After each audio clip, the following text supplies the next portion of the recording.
Hello friends, नमस्कार। राय civil services में आपका स्वागत है। आज का हमारा टॉपिक है राजपूतों की उत्पत्ति तथा उससे संबंधित सिद्धांत।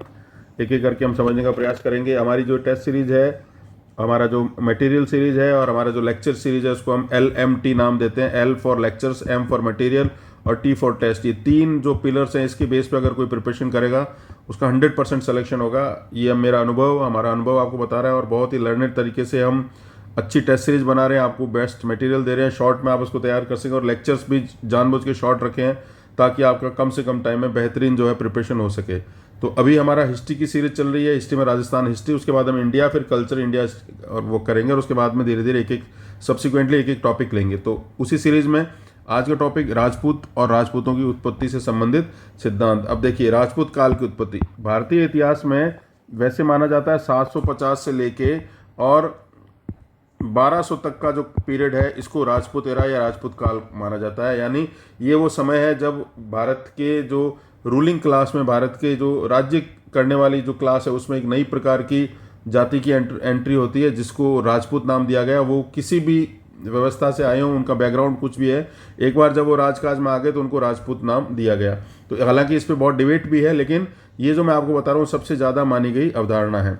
तो पीरियड मान लो कभी आपसे पूछा जाए तो 7वीं शताब्दी से 12वीं शताब्दी का पीरियड राजपूत काल भारतीय इतिहास में माना जाता है। स्पेशली उत्तर भारत और मध्य भारत का काल है। उत्तरी भारत में और मध्य भारत में राजपूतों ने महत्वपूर्ण भूमिका, राजनीतिक रूप से महत्वपूर्ण भूमिका यहाँ पे निभाई और यहाँ पे महत्वपूर्ण राजनीतिक शक्ति के रूप में उभरे।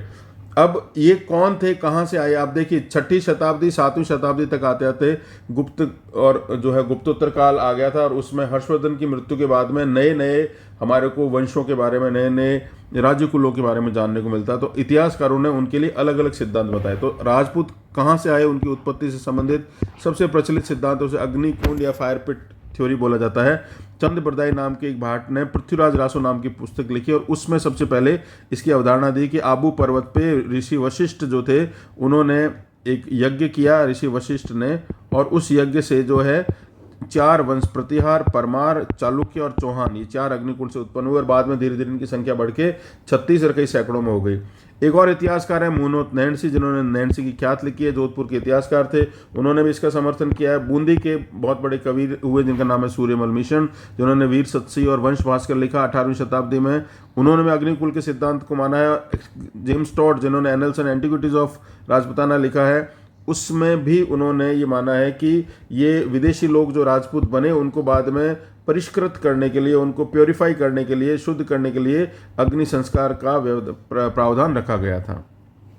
फिर आधुनिक इतिहासकारों में दशरथ शर्मा भी जो मानते हैं, वो ये मानते हैं कि बेसिकली ये चारणों और भाटों की मानसिक कल्पना बताया, जिन्होंने ये सिद्ध करने के लिए जो राजा है वो जो है डिवाइन है, उनमें डिविनिटी या उनमें जो है देवता का आरोपण करने के लिए सिद्धांत बनाया है। और उसी प्रकार एक और GN शर्मा, गोपीनाथ शर्मा इतिहासकार, वो भी इसको नहीं मानते हैं। तो ये 2 इतिहासकार इसको नहीं मानते, बाकी इनको मानते हैं। दूसरा जो थ्योरम है, दूसरी जो सिद्धांत है, वो ब्राह्मणीय उत्पत्ति का माना जाता है, जिसमें ये माना गया डॉक्टर भंडारकर, उन्होंने प्रतिहारों के अभिलेख पढ़े और ये माना कि ये जो बेसिकली ब्राह्मण थे और बाद में जब ये राजा बन गए तो उन्होंने अपने आप को राजपूत कहलवाया।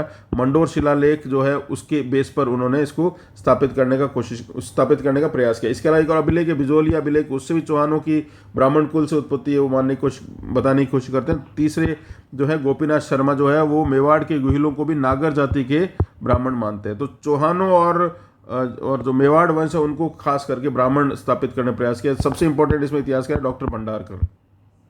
तीसरा सिद्धांत यह है कि गुप्तोत्तर काल के बाद भारत पर विदेशी आक्रमणकारी आते गए तो उनको भारतीय सामाजिक व्यवस्था में समायोजित करने के लिए हमने उनको ये माना कि ये जो है वो क्षत्रिय, उन क्षत्रियों को नया नाम दिया राजपूत। जैसे कर्नल जेम्स टॉड जो है वो मानते हैं कि सीथियन शक राजाओं ने जो आक्रमण किए वो भारत में आ गए, राजस्थान में आ गए और उनको राजपूत कहा गया। विलियम क्रुक और VS स्मिथ ने उनको माना है कि हूणों की संतान थे। कनिंगम ने माना है कि कुषाणों की संतान थे। डॉक्टर भंडारकर ये मानते हैं कि विदेशी यात्री, अलग अलग विदेशी जाति अलग अलग जो आई, उनको हमने राजपूत कहा है। एक और सिद्धांत है, वो मानते हैं कि बेसिकली कुछ नहीं थे, ये पुराने क्षत्रिय थे, उन्हीं को नया नाम राजपूत दिया गया। GH ओझा और CM वैद्य इसको मानते हैं। इस पर RS में प्रश्न पूछा गया है कि ये वैदिक क्षत्रियों से उनकी उत्पत्ति हुई है। मनुस्मृति और नाडरन शिलालेख जो उसमें उनको ब्रह्मा की संतान बताया गया है। एक और सिद्धांत है सूर्यवंशी और चंद्रवंशी सिद्धांत। एक J.S. गैलो इतिहासकार हैं, वो ये मानते हैं कि ये बेसिकली सूर्यवंशी और चंद्रवंशी जो क्षत्रिय जो थे, जो वैदिक क्षत्रियों के बाद के काल के माने जाते हैं, तो उनके ही वंशज ये माने गए हैं। दशरथ शर्मा ने राजस्थान थ्रू द एजेस नाम की किताब में भी इनको सूर्यवंशी चंद्रवंशी माना है। अग्नि पुराण और हर्षनाथ अभिलेख में भी इनको सूर्यवंशी और चंद्रवंशी माना गया। मतलब ये हिलियन और लूनर जो है वो जीनियोलॉजी से आए हैं।